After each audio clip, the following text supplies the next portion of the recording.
The Colombian Navy has seized the first unmanned submarine. The Navy said that the narco submarine was equipped with an antenna of Elon Musk-owned Starlink.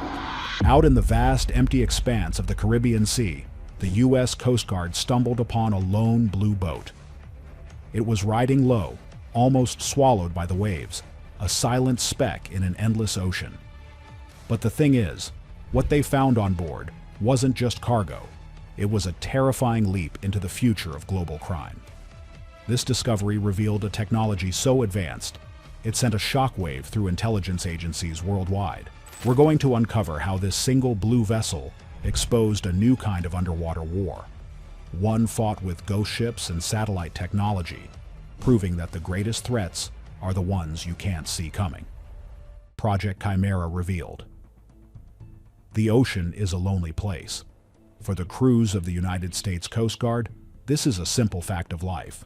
They patrol an area of over 4.5 million square miles, a colossal expanse of water where anything can happen, and usually nothing does.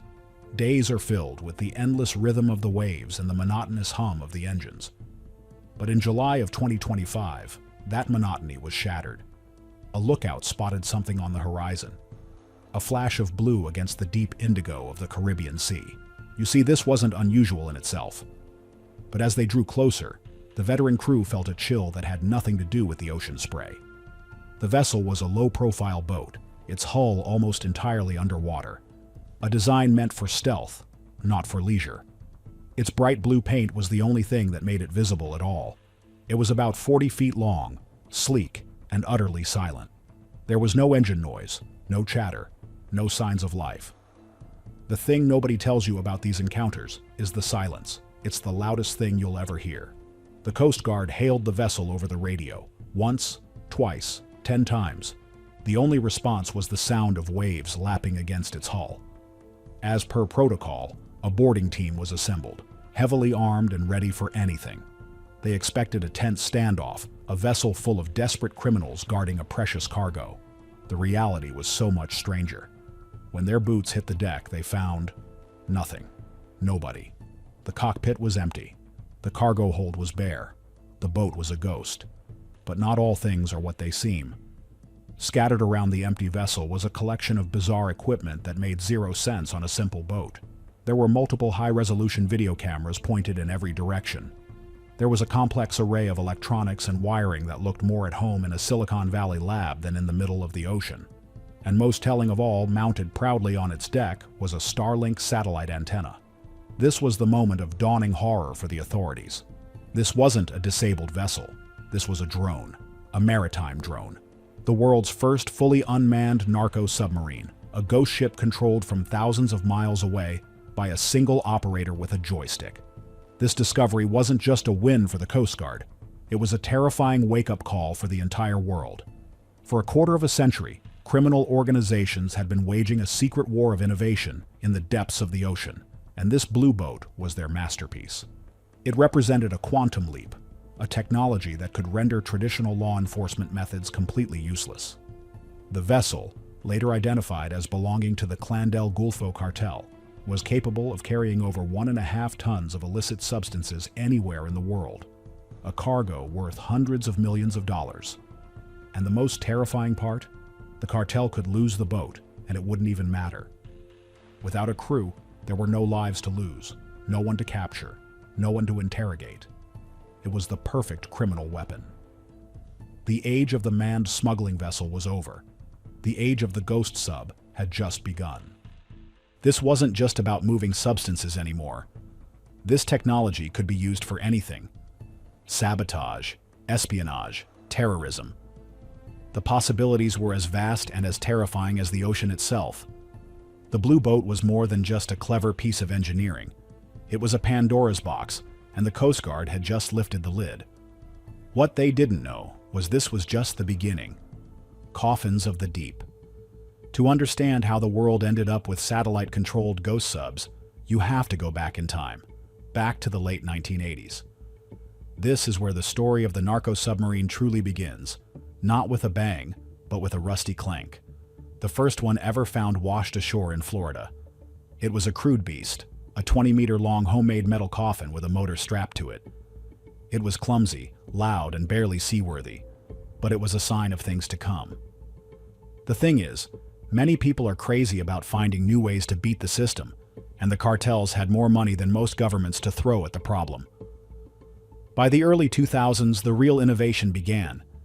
Deep in the dense, sweltering jungles of Colombia, hidden from satellites and spy planes, a new kind of shipyard was born. Here, skilled engineers and craftsmen, paid handsomely for their silence and their talent, began building what would become the workhorse of the underwater cocaine highway, the low-profile vessel, or LPV. These weren't true submarines yet. They were made of fiberglass, designed to ride so low in the water that only a tiny cockpit and an exhaust pipe were visible above the waves. Against the choppy backdrop of the ocean, they were nearly impossible to spot with the naked eye, or even with radar. Each one cost around $500,000 to build, a pittance when you consider what it could carry. A typical LPV could be packed with up to 7 tons of cocaine. That's a payload worth close to $200 million on the streets of America or Europe. It was a business model with unbelievable profit margins. But let's not forget the human cost. The conditions for the crew of these early vessels were beyond horrific. A team of 3 or 4 men would be crammed into a suffocatingly small space, surrounded by diesel fumes and the overwhelming smell of their cargo. They had to navigate hundreds, sometimes thousands, of miles of open ocean, with basic GPS and a compass. There were no bathrooms, no beds, and barely enough room to move. Storms could swallow them whole without a trace. A single mechanical failure could mean a slow, terrifying end in the crushing deep. Yet there was never a shortage of volunteers. For a single successful trip, a crew member could earn a life-changing amount of money. It was a desperate gamble, but one that millions were willing to take. By 2008, the scale of this operation was staggering. The U.S. Coast Guard detected 42 of these vessels in just 6 months near Central America alone, and those were just the ones they saw. For every LPV they caught, it was estimated that at least 10 more got through. The cartels were overwhelming the system. They were building these things faster than law enforcement could find them. The underwater highway was officially open for business, and the world was struggling to keep up. But the cartels were about to take their game to a whole new level. The 11% problem.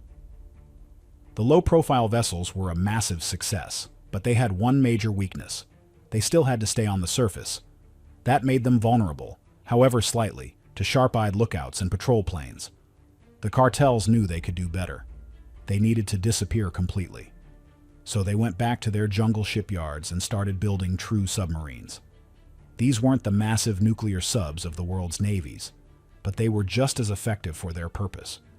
They were fitted with ballast systems, allowing them to fully submerge and cruise at a depth of about 30 feet. To get air for the diesel engine and the crew, they used a snorkel, just like the U-boats of World War II.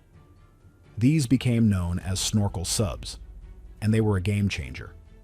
They were so effective, so difficult to detect, that authorities have admitted that not a single one has ever been caught in the open water. Think about that.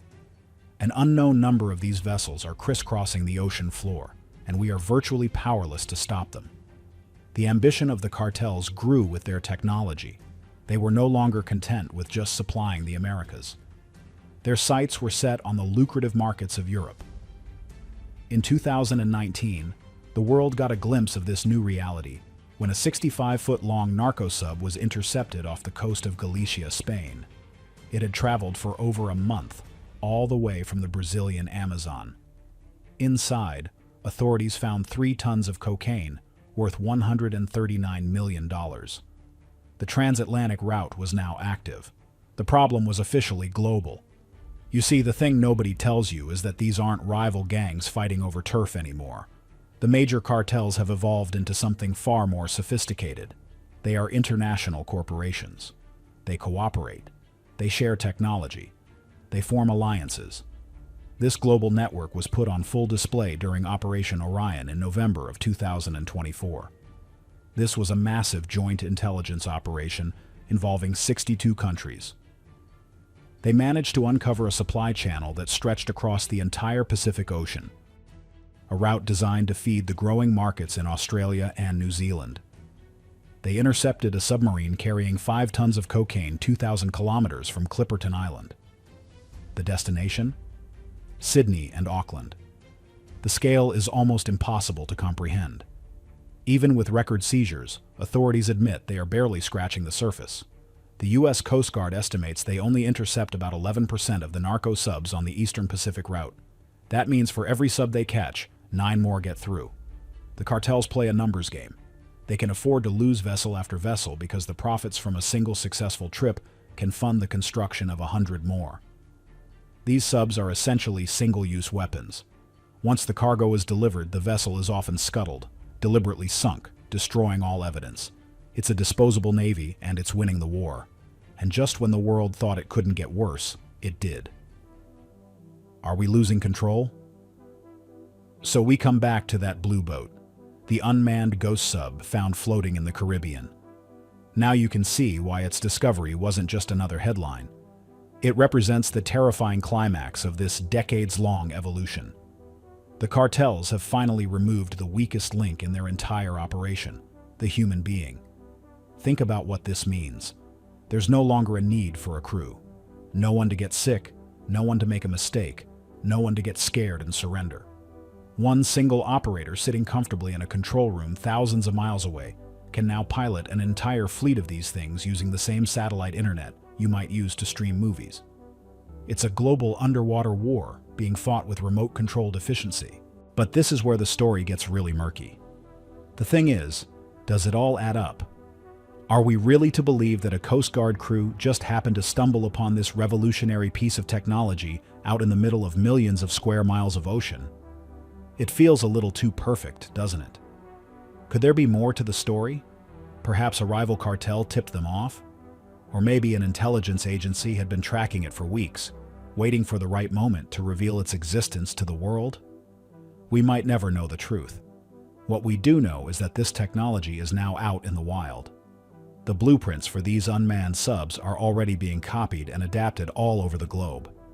The Indian Coast Guard seized a similar Starlink-operated vessel packed with $4.5 billion worth of methamphetamine. In Asia, they're being disguised as simple fishing boats. In the Strait of Gibraltar, Spanish police are fighting off small, unmanned drones carrying hashish across the water. This isn't a South American problem anymore. It's everyone's problem. We're now faced with a future where swarms of these untraceable, unmanned vessels could be moving anything. Not just illicit substances, but weapons, or even people, across any ocean, to any coastline, at any time. But can you ever truly win a war against an enemy that is everywhere and nowhere at the same time? Let us know what you think in the comments, and if you want more stories that uncover the truth, make sure to like and subscribe.